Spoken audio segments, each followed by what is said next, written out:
आदाब, मैं Nazrul Islam the political pulse में आपको खुशामदीद कहता हूं। दोस्तों, जैसा कि मैं पहले बता चुका हूं कि 3 राज्यों में चुनाव हो रहे हैं और 3 राज्यों में चुनाव के लिए सारे पॉलिटिकल पंडित, सारे पॉलिटिकल एनालिस्ट इस चीज में लग गए हैं कि किस राज्यों में क्या होने वाला है। और मैंने भी इन 3 राज्यों का दौरा किया, MP, छत्तीसगढ़ और राजस्थान, जिसमें मैंने राजस्थान में काफी जिलों में घूमा और वहां के माहौल को समझने की कोशिश की कि क्या हो रहा है, क्या हो सकता है वहां पर। तो मुझे वहां पर बहुत ही इंटरेस्टिंग और बहुत ही चौंकाने वाले फैक्ट्स देखने को मिले। मैं एक एक करके बताऊंगा और उसके बाद आपको बताऊंगा कि राजस्थान में क्या हो रहा है, क्या हो सकता है। पहले ये बताता हूँ, जैसे कि मैंने अभी इससे पहले वीडियो में बताया था, सबसे पहले जो मैंने वीडियो बनाया था वो था मेरा कर्नाटक का पॉलिटिकल रिसर्च बेस्ड वीडियो, जिसमें मैंने बताया था कि वहां की गवर्नमेंट, वहां की सरकार, भाजपा की सरकार और बसवराज बोम्मई की सरकार के खिलाफ जबरदस्त एंटी इनकम्बेंसी थी। अभी भी मैंने मध्य प्रदेश के CM शिवराज सिंह चौहान के बारे में बोला कि एंटी इनकम्बेंसी जबरदस्त है उनके खिलाफ। लेकिन कई स्टेट में काम करने के बाद राजस्थान में मुझे चीज देखा कि वहां के मुख्यमंत्री, वहां के CM मिस्टर अशोक गहलोत के खिलाफ कोई एंटी इनकम्बेंसी नहीं दिख रही है। अगर कुछ एंटी इनकम्बेंसी है भी तो वहां के लोकल विधायक, लोकल लीडर्स के खिलाफ है। लेकिन लोग चाह रहे हैं कि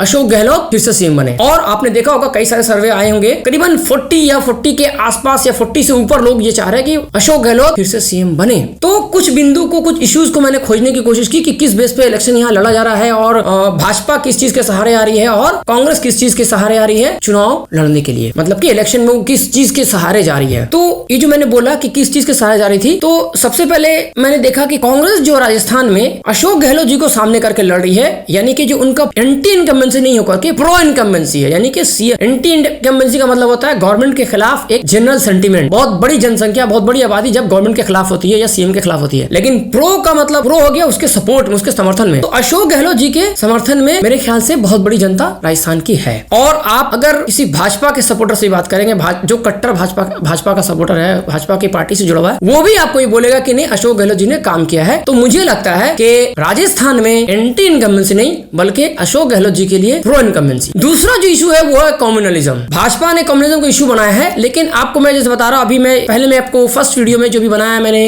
छत्तीसगढ़ के बारे में, उसका फिर MP के बारे में, तो हर जगह भाजपा, और उससे पहले ये भाजपा की स्ट्रेटजी रही है, इससे पहले भी मैं वीडियो में कई बार बोल चुका हूं कि आप देखेंगे चाहे वो बहुत पहले जब नरेंद्र मोदी गुजरात के CM हुआ करते थे या उस समय से लेकर के आज तक, जो आप UP देख लिए या फिर आप MP का, राजस्थान का, या फिलहाल अभी बंगाल का चुनाव, या फिर उससे पहले आगे पीछे जितने भी सारे चुनाव देखेंगे वो लोग हिंदुत्व का मुद्दा जरूर उठाते हैं। लेकिन राजस्थान में जो मैं देखा हूं वहां भी हिंदुत्व का मुद्दा उठाया गया। आपने देखा है, आपको वो बयान याद होगा जब बिहार में चुनाव था, अमित शाह ने कहा था कि मोदी जी हारेंगे बिहार में, आप पटाखे फूटेंगे पाकिस्तान में। फिर अभी अलवर जिला के तिजारा सीट से भाजपा के उम्मीदवार बाबा बालकनाथ, उनके अगेंस्ट इमरान खान खड़े हुए हैं कांग्रेस की टिकट से। तो इस मामलों को उन्होंने इंडिया पाकिस्तान का मामला बना दिया एक तरह से। तो हम देख रहे हैं कि हर जगह BJP communal line, hard Hindutva का मुद्दा खेलती है और हर जगह धार्मिक इशू को उठाने की कोशिश करती है जिससे कि वोट का डिवीजन हो। लेकिन हर जगह ये काम करता हुआ दिख नहीं रहा है। लोग अब इस चीज से उबते चले जा रहे हैं। कुछ मुट्ठी भर लोग हैं जिनके लिए मुद्दा है, हिंदुत्व का मुद्दा है और सनातन धर्म का मुद्दा है, राम मंदिर मुद्दा है। लेकिन जो मेजोरिटी ऑफ हिंदू वो ऐसी नहीं है, वो बेस पर,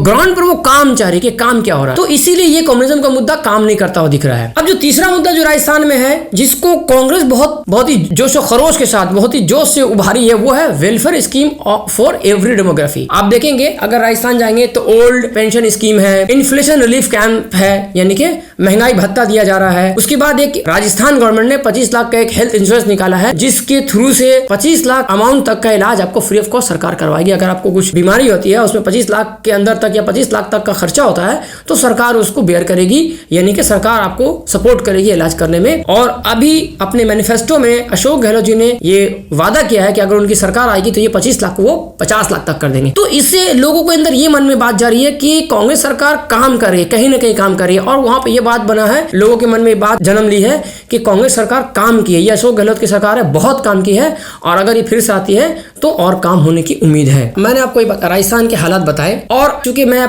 इससे पहले भी आपको बोल चुका हूं कि चूंकि वक्त बहुत कम है और मेरे पास इस वक्त इतना काम ज्यादा है कि मैं उसकी डिटेल एनालिसिस आपको नहीं दे पा रहा हूं। और रिजल्ट आने के बाद फिर जब मेरा वीडियो अपलोड हो जाएगा तो उसके एक एक चीज का फिर मैं इसके बारे में एक्सप्लेनेशन वीडियो भी दूंगा कि किसने क्या मुद्दा बनाया और कहां कांग्रेस आगे निकल गई या पीछे रह गई, या भाजपा कहां बाजी मार गई कांग्रेस के ऊपर। इन सारी चीजों का वीडियो मैं बाद में बनाऊंगा, लेकिन अभी फिलहाल शॉर्ट में आपको मैं रिजल्ट बता दे रहा हूं कि राजस्थान का रिजल्ट क्या हो सकता है। पूरे राजस्थान में सर्वे करने के बाद, वहाँ के लोकल लोगों से बात करने के बाद, रिपोर्टरों से बात करने के बाद मैंने ये नतीजा निकाला है कि कांग्रेस को 98 से 110 सीट मिल सकती है। दूसरी तरफ भाजपा यानी कि बीजेपी के पास 67 से 80 सीट आती हुई दिखाई दे रही है। एक दो इधर हो सकता है, 67 से 66 या 69 हो सकता है, या 80, 82, 83 भी हो सकता है, लेकिन मैंने जो एवरेज बैंड निकाला है वो है 67 से 80 सीट। और जो अदर्स रहेंगे वो करीबन अदर्स की जो सीट होगी वो 13 से 15। आपको राजस्थान के बारे में इंटरेस्टिंग फैक्ट बता दूं कि राजस्थान में बहुत सारे ऐसे लोग हैं टिकट ना मिलने से नाराज होकर के पार्टी छोड़ दी। ऐसे लोग दोनों ही पार्टी में है, कांग्रेस में भी है और भाजपा में भी है। और राजस्थान का खेल अगर बिगड़ेगा, अगर किसी को एब्सोल्यूट मेजोरिटी नहीं मिलती है, तो इनमें निर्दलीयों का बहुत बड़ा रोल होगा और ये खेल को बिगाड़ रहे हैं। ये जो निर्दलीय हैं, दोनों ही सेंट्रल पार्टी भाजपा और कांग्रेस दोनों का ही खेल बिगाड़ सकती है या खेल बिगाड़ रही है। दोस्तों, सीट बताने के बाद मैं थोड़ा सा इस चीज पर रोशनी डालना चाहूंगा कि कुछ इंपॉर्टेंट लीडर है, वीवीआईपी सीट है, कुछ बड़े लीडर है या कुछ इंटरेस्टिंग सीट है, कहां से कौन हार सकते हैं, कहां से कौन जीत सकते। तो पहला जो नाम है वो है सचिन पायलट का।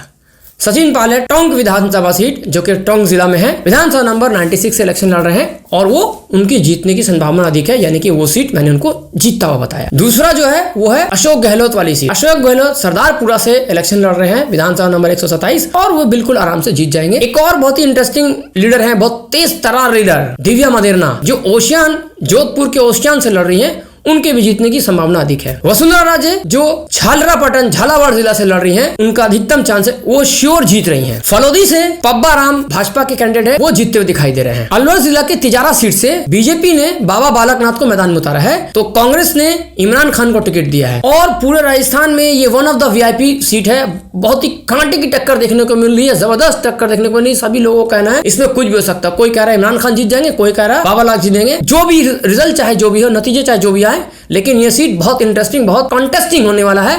लेकिन मेरे हिसाब से आखिरी वक्त में बाबा बालकनाथ ये सीट जीत लेंगे। अब एक इंटरेस्टिंग सी यूनिस खान की सीट। यूनिस खान जो कि वसुंधरा राजे के करीबी हैं और भाजपा ने जब उनको टिकट नहीं दिया तो वसुंधरा राजे के कहने पर वसुंधरा राजे से मशवरा लेकर के वो इंडिपेंडेंट लड़ रहे हैं। भले से वो इंडिपेंडेंट लड़ रहे हैं, लेकिन उनके जीतने की चांस अधिक है, यानी कि वो जीत कर आएंगे। तो दोस्तों, ये था मेरा ग्राउंड से सर्वे रिपोर्ट, जिसको मैंने आप लोगों के सामने पेश किया और इसके बिना पर मैं ये कह सकता हूँ कि छत्तीसगढ़ में बघेल की क्यादत में दोहराती कांग्रेस सरकार, एमपी में शिवराज भाजपा से हुआ जनता का मोह भंग, कांग्रेस से जुड़ा मन, राजस्थान का बदलेगा रिवाज, गहलोत के सर पर सजेगा दोबारा ताज। दोस्तों, ये था मेरा कंक्लूडिंग वीडियो। आपको मेरा वीडियो कैसा लगा कमेंट करके जरूर बताएं।